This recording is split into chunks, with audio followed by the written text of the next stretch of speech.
हिंदी का विषय रहेगा, ठीक है।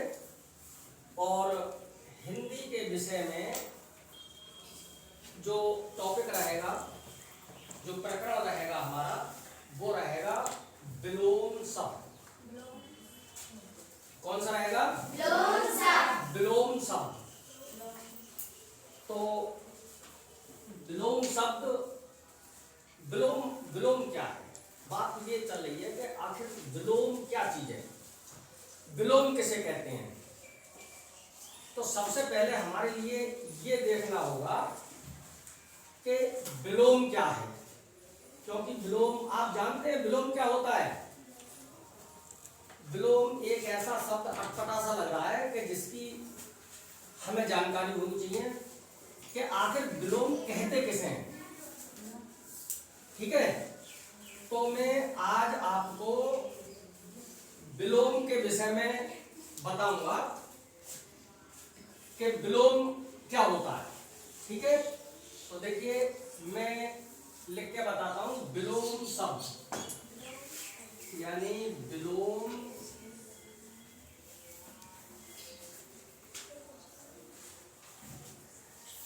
शब्द,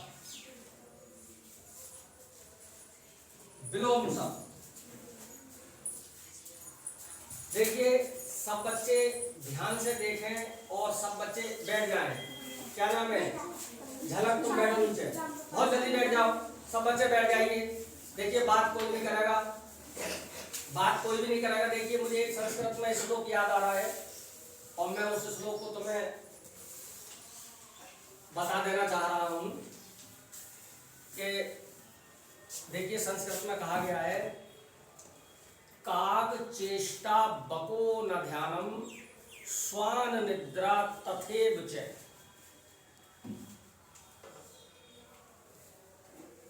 काग चेष्टा बको न ध्यानम स्वान निद्रा तथेव च अल्पाहारी गृह त्यागी विद्यार्थी पंच लक्षणम च। देखिए मैं आपको बता रहा हूं कि विद्यार्थी के अंदर कौन कौन से लक्षण होने चाहिए। काग चेष्टा, काग कहते हैं कौवे को, काग किसे कहते हैं? कौवे को। चेष्टा चालाकी, विद्यार्थी के अंदर कौवे जैसी चालाकी होनी चाहिए। तुमने कौवे को बैठा हुआ देखा होगा और यदि तुम्हारी निगाह उस कौवे पे पड़ जाए तो कौवा एक साथ चौकन्ना हो जाता है, यानी कोई ये सोचने लगता है कहीं ऐसा ना हो, कहीं वैसा ना हो, और कौवा तो वैसे भी चालाक होता है। कागचेष्टा बको न ध्यान, बगुले जैसा ध्यान, बगुले जैसा ध्यान। तुमने बगुला देखा होगा, देखिए वो इतना ध्यान लगाता है बगुला, जब वो शिकार पकड़ता है अपना तो बिल्कुल उसकी गर्दन इस तरह से रहती है और उसका जो ध्यान होता है वो ऐसा केंद्रित कर लेता है कि वो अपने शिकार को पकड़ ही लेता है, ठीक है। काग चेष्टा बको न ध्यानम स्वान निद्रा तथेव च। स्वान, स्वान कहते हैं कुत्ते को, कुत्ते जैसी नींद होनी चाहिए। कुत्ता जैसे जरा पैंछट हो जाती है तो वो तुरंत जग जाता है, ठीक है। और अल्पाहारी गृह त्यागी, अल्पाहारी कहते हैं कम भोजन करने वाला, अल्पाहारी कम भोजन करने वाला। तो विद्यार्थी के लिए कम भोजन करना चाहिए। और गृह त्यागी यानी कि जब आप विद्यालय में आ जाओ तो फिर घर को बिल्कुल भूल जाओ, घर को त्याग देना चाहिए। गृह त्यागी विद्यार्थी पंच लक्षण। तो कहने का मतलब है कि यदि आप बिल्कुल बगुले जैसे ध्यान की तरह, और अगर ये शब्द विलोम या जो भी XYZ तुम्हें कोई सा भी पाठ पढ़ाया जाता है, यदि उसे बहुत ही ध्यान से यदि आप लोग सीखेंगे तो अवश्य ही वो तुम्हारी समझ में आ जाएगा, 100% आ जाएगा, सब बच्चों की समझ में आ जाएगा। तो आज मैं तुम्हें पढ़ाने जा रहा हूं विलोम शब्द। विलोम शब्द तो जो तुम्हारा प्रकरण चल रहा है वो है विलोम क्या, हर बात समझ में। तो सबसे पहले मैं विलोम बताता हूं कि विलोम होता क्या है, ठीक है नहीं। तो देखिए मैं लिखता हूं इसकी परिभाषा, यानी किसी शब्द का विलोम, किसी शब्द का विलोम उसके विपरीत भाव को प्रकट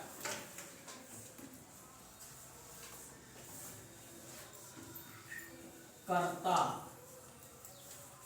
ठीक, मैंने लिखा है कि विलोम क्या है, यानी किसी शब्द का विलोम, एक्स वाई जेड कोई सा भी शब्द है और उसका विलोम उसी शब्द के विपरीत भाव को प्रकट करता है।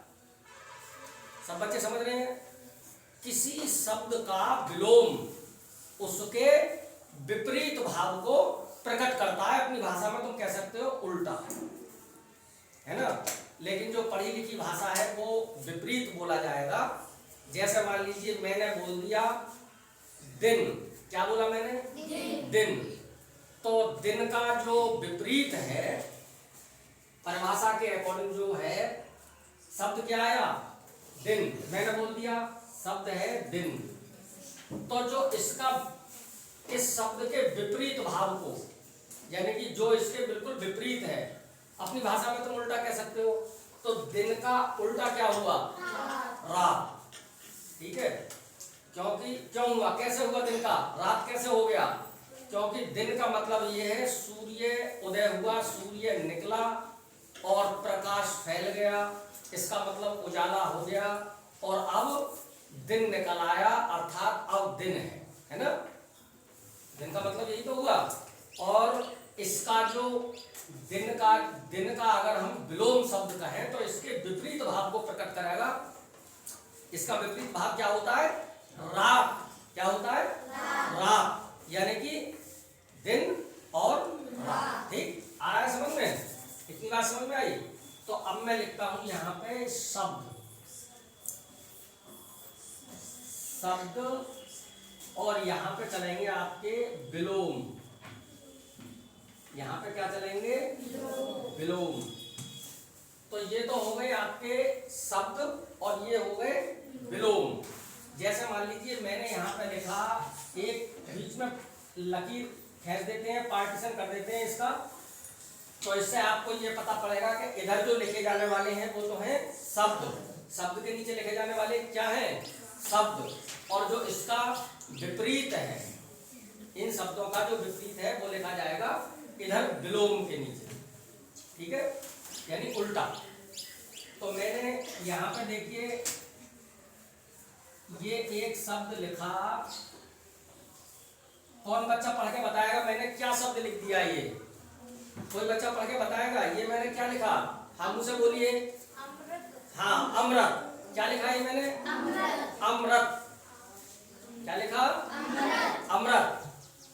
देखिए पहली बात ये है कि सब बच्चों को हिंदी पढ़नी आनी चाहिए। मैं तुम्हें बार बार सिखाता भी हूँ और पढ़ाता भी हूँ, और अपने घर से भी तैयारी किया करो। ठीक है, तो ये शब्द मैंने क्या लिखा? अमृत। और इसके नीचे मैंने देखिए एक शब्द और लिखा, अनुकूल। क्या लिखा ये मैंने? इस शब्द को पढ़ो, मैंने क्या लिखा? अनुकूल। और इसके नीचे देखिए, और देखिए ये मैंने क्या लिखा इसके नीचे? सम्मान। क्या लिखा? सम्मान। ठीक है, क्या लिख दिया मैंने इसके नीचे? सम्मान। देखिए मैं एक शब्द और लिख रहा हूं इसके नीचे, ये क्या लिखा मैंने? पढ़ के बताइए, क्या लिखा है मैंने? आदर। क्या लिखा? आदर। तो देखिए थोड़ा सा अपने दिमाग पे जोर भी डालो, थोड़ा सा अपने दिमाग पे। कोई भी शब्द हमने लिखा तो पहले तो उसका मायना याद होना चाहिए तुम्हें, यानी इसका मतलब क्या है। तो देखिए अमृत, पहला शब्द क्या है? अमृत। अब अमृत को तुम सब बच्चे समझ रहे होगे आखिर अमृत क्या है। अमृत, अमृत को पी करके अमर हो जाते हैं। जो हमारी पौराणिक कथाएं हैं उनमें लिखा हुआ है कि देवताओं ने अमृत पिया इसलिए अमर हो गए, है ना, उनका नाम आज भी चलता है। तो देखिए और आज भी अमर है। तो अमृत, अमृत पी करके अमर हो जाते हैं। तो इस अमृत का जो विपरीत होगा यानी विलोम होगा यानी उल्टा होगा, वो क्या होगा? अमृत का हो जाएगा ऐसी कौन सी चीज है जिसको पी के मर जाए? विष। भाई इसका अर्थ यही तो हुआ। तो अमृत का जो विलोम है वो क्या होगा? विष। विष, अमृत का क्या हुआ? विष। आ रहा है सब बच्चों की समझ में? अच्छा अब देखिए अनुकूल शब्द क्या है? ये अनुकूल। अनुकूल का मतलब समझो, पहले अपना थोड़ा सा दिमाग। अनुकूल का होता है प्रतिकूल। प्रतिकूल यानी अनुकूल हमारे पक्ष में और प्रतिकूल हमारे विपक्ष में, है ना। अच्छा अब देखिए अगला शब्द चलता है सम्मान। सम्मान, सम्मान किसे कहते हैं? पहले इसका समझ लो। सम्मान, यदि तुम्हारे घर कोई आए या तुम किसी के घर जाओ, है ना, अगर तुम किसी के घर गए तो तुम्हारा आव आदर हो, खाना पीना हो, चाय नाश्ता हो, है ना, और तो उसके लिए क्या कहोगे भाई? हाँ, क्या भाई हम वहां गए और उन्होंने हमारा बहुत सम्मान किया, ठीक है। इसी तरह से अब इसका सम्मान का आप लोग लगाइए उल्टा क्या होगा, इसका विलोम क्या होगा? सम्मान का अपमान। सम्मान का क्या होगा? अपमान। देखिए अपमान, सम्मान का क्या हुआ?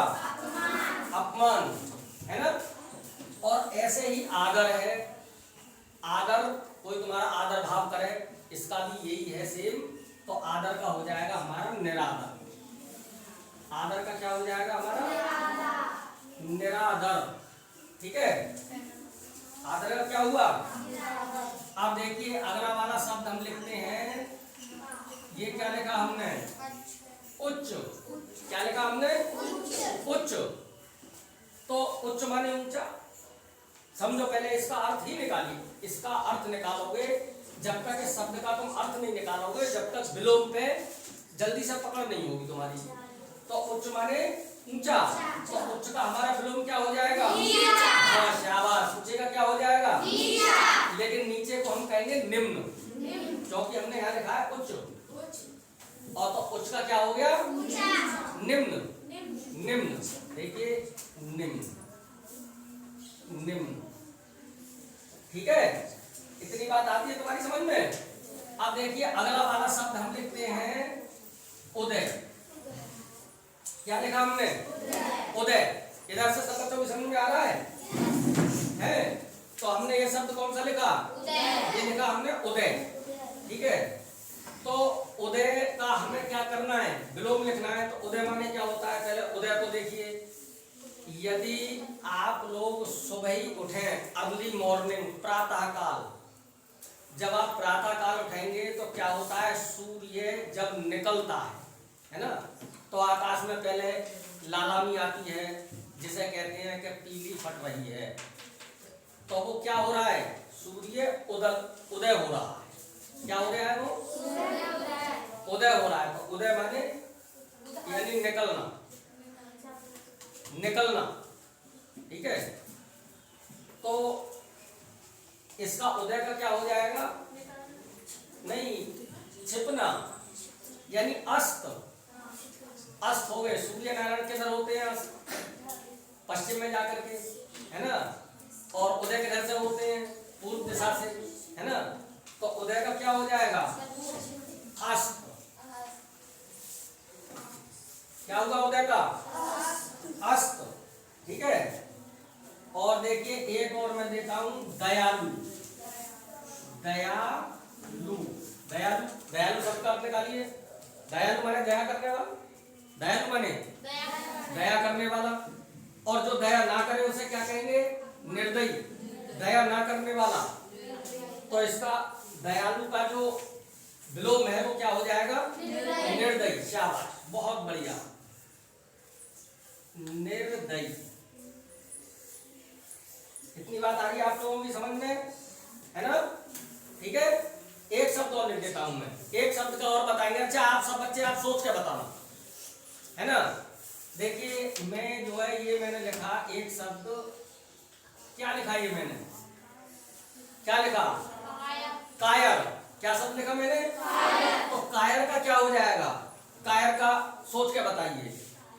कायर, हाँ कायर, पहले इसका अर्थ निकालो। कायर अर्थात डरपोक, जो डर जाता हो, कायर का मतलब ये होता है। और जो न डरता हो, निडर यानी साहसी, कायर का होगा साहसी। इस तरह से तुम निकाले करो, इसके अर्थ निकाले करो पहले, और अर्थ निकालने के बाद में फिर इसका विलोम हो जाएगा अपने आप। कायर का क्या हो गया? साहसी, है ना? तुमने अपनी कक्षा साथी किताब में पढ़ा होगा सत्य साहस, पाठ का नाम है सत्य साहस, है। तो उसमें जो हमारे महान पुरुष हैं, वीर पुरुष हैं, उसमें उनके साहस की मतलब जो है वो दी गई है, साहस का वर्णन किया है उसमें, कौन कौन साहसी थे, ठीक है नहीं? तो देखिए मैं एक और तुम्हारे लिए शब्द देता हूं, ठीक है? एक शब्द मैं तुम्हारे लिए और देता हूं, उसका बताओ। ये मैंने क्या लिखा? क्या लिखा? धनी। क्या लिखा मैंने? धनी। धनी माने क्या होता है? मालदार, जो धनवान हो। तो इसका उल्टा क्या हो जाएगा? गरीब या निर्धन। निर्धन जिसके पास धन नहीं। अमीर का गरीब है, लेकिन धनी का निर्धन। धनी में, धनी मतलब जिसके पास धन हो, और निर्धन मतलब जिसके पास धन ही ना हो। तो इसका क्या हो जाएगा? निर्धन। क्या हो जाएगा? निर्धन। तो आज का जो तुम्हारा पाठ है वो इतना ही रहेगा, और इसको सब बच्चे अपनी नोटबुक पे नोट करेंगे, और नोट करने के बाद इसको याद भी करेंगे, ठीक है? मैं अभी चेक करूंगा, इसको अपनी नोटबुक पे उतारिए, नोट करिए, और नोट करने के बाद मैं देखूंगा, और फिर इसे याद करिए, और कल मैं इसी को सब लोगों को सुनूंगा मैं आपसे, ठीक है? ये याद भी करके लाएंगे, ठीक?